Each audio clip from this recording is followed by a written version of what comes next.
She was almost out the door when he noticed her little girl's eyes locked on his plate. And what he did next will break your heart wide open. You know that feeling when you see someone trying to be invisible? That's exactly what was happening at this fancy steakhouse in Chicago. A mother and daughter trying to sneak out before anyone noticed they couldn't afford to eat.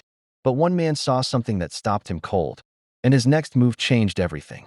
Stick around because this story proves that sometimes the smallest gesture can flip someone's entire world upside down. It was a Friday night at Morton's Steakhouse in downtown Chicago, the kind of place where a salad costs $20 and people celebrate promotions and anniversaries. Rich mahogany walls, dim lighting, the smell of expensive steaks filling the air. Everyone dressed in their best clothes, laughing, enjoying life. Daniel Foster sat alone at table 12, cutting into a perfectly cooked ribeye.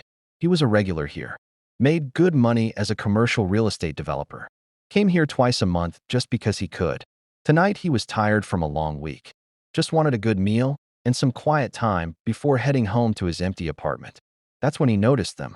Near the entrance, a woman and a little girl stood awkwardly by the host's stand.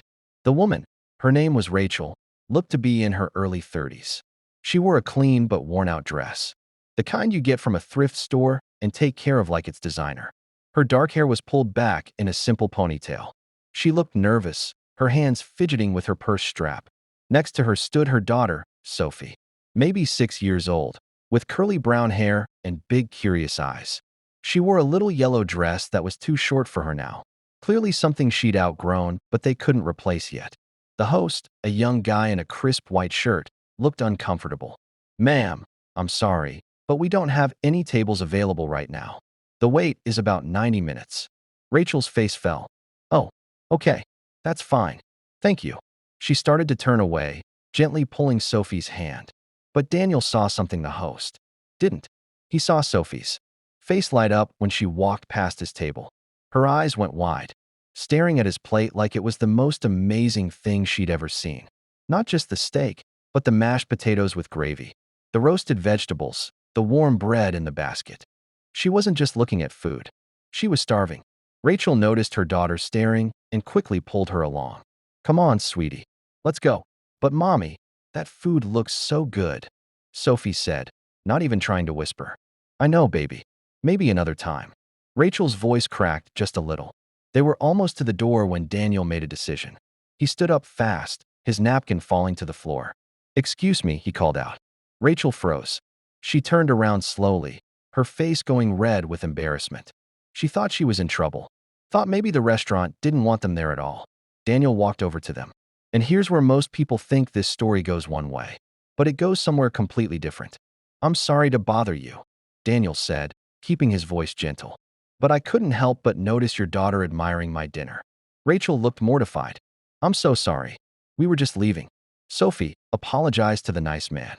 "No, no, please," Daniel said quickly. "I didn't mean it like that. I have this huge dinner that I barely touched, and honestly, I just got a call that I need to head out for an emergency." He was lying, but it was the kind of lie that matters. "I already paid for everything, and I hate to see it go to waste. Would you two be willing to take my table? The food's already there, and it seems wrong to let it just sit." Rachel stared at him like he'd just spoken in another language. "We can't possibly." "Please," Daniel interrupted. "You'd actually be doing me a favor. I feel terrible about wasting food." Sophie tugged on her mom's dress. "Mommy, can we?" Rachel looked at her daughter, then back at Daniel. Tears were forming in her eyes. She knew exactly what he was doing. She knew he wasn't leaving for any emergency. But sometimes pride has to take a back seat to your kid's empty stomach. "Are you sure?" Rachel whispered. "Absolutely. Table 12. It's all yours." Daniel grabbed his jacket from his chair and walked toward the exit. But he didn't leave. He couldn't. Instead, he went to the bar area where he could still see table 12 and ordered a coffee. He watched Rachel and Sophie sit down. Watched Sophie's face completely light up when she saw all the food up close. Watched Rachel close her eyes for a second, probably saying a silent prayer or just trying not to cry in public. The waiter came over, confused, and Daniel had already talked to him. Told him to bring them whatever else they wanted. That he was covering the whole bill plus a generous tip. And to not mention it to the woman.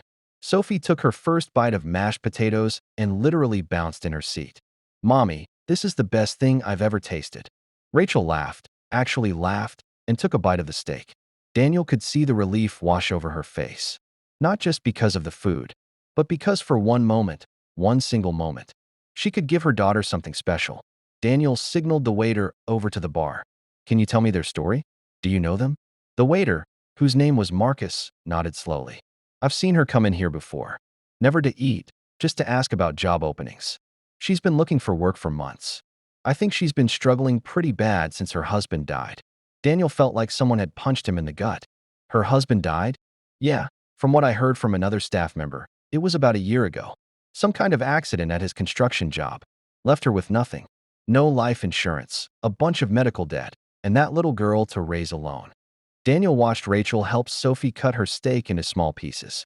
Watched the way Rachel barely ate anything herself, pushing most of her food toward her daughter's plate when Sophie wasn't looking. That's when it hit Daniel. They hadn't come here to eat.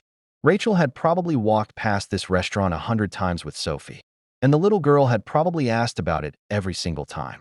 So tonight, Rachel probably spent her last few dollars just to walk through those doors so Sophie could see what it looked like inside. Maybe smell the food. Maybe feel fancy for 5 minutes before they left. They never actually planned to order anything. Daniel's coffee got cold as he sat there watching them. Sophie was telling her mom some animated story, using her hands, her face covered in gravy. Rachel was smiling, really smiling, like she'd forgotten how to for a while and just remembered. After about 45 minutes, Rachel asked for the check. The waiter brought it over in a black leather folder. Daniel had already paid everything, but inside the folder, he'd left something else. $500 in cash and a note. Rachel opened the folder and froze. Her hands started shaking. She pulled out the cash and the note, her eyes getting wider. The note said, "Your daughter's smile reminded me why I work so hard. Sometimes we all need a little help. This is not charity.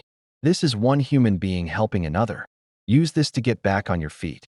You're doing an amazing job as a mom. P.S. There's a property management company called Foster & Associates. They're hiring for an administrative assistant. The owner is expecting your call on Monday. Here's his direct number." Rachel pressed the note to her chest and started crying right there at the table. Sophie looked worried. "Mommy, what's wrong?" "Nothing, baby. Nothing's wrong. These are happy tears." Rachel wiped her eyes and looked around the restaurant, trying to figure out who had done this. Daniel had already paid his bar tab and was heading out the door. He didn't want thanks, didn't want recognition. He just wanted to help. But here's where the story gets even better. Rachel called that number on Monday morning, nervous, hands shaking, expecting maybe a prank or a mistake. But the receptionist put her through immediately. "This is Daniel Foster." Rachel almost dropped the phone. She recognized his voice. "Mr. Foster, this is Rachel Martinez. I'm calling about the administrative position." "Rachel, yes. I've been waiting for your call. Can you come in today for an interview? Say 2 o'clock. She got the job. Started the next week. And Daniel didn't give it to her out of pity. She was actually perfect for the role. Organized, hardworking, desperate to prove herself. Within 3 months, she was running his office better than anyone he'd ever hired. But Daniel didn't stop there. He found out through Marcus the waiter, who he'd become friends with, that Rachel and Sophie were living in a terrible neighborhood in a studio apartment with broken heating. So Daniel, who owned several properties, happened to have a 2-bedroom apartment that had just become available. He offered it to Rachel at a price she could actually afford. Rachel knew what he was doing. She wasn't stupid, but she also wasn't too proud to accept help anymore. Not when it meant Sophie could have her own bedroom for the first time in a year. Not when it meant they could live somewhere safe. 6 months after that night at the steakhouse, Daniel stopped by Rachel's desk on a Friday afternoon. "Hey Rachel, you got dinner plans tonight?" She looked up, suspicious. "Why?" "Because Sophie's birthday is coming up, right? I thought maybe we could all go out. Celebrate." Rachel's eyes got watery. "You remembered her birthday?" "Of course I did. She told me all about it that night at the restaurant. Said she was going to be 7, and that 7 was a lucky number." Rachel stood up and hugged him right there in the office. "Thank you. For everything. You saved our lives." Daniel hugged her back. "You saved your own life, Rachel. You're one of the strongest people I've ever met. I just gave you a chance to show it."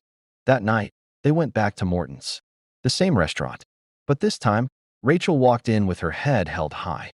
She was wearing a new dress she'd bought with her first real paycheck.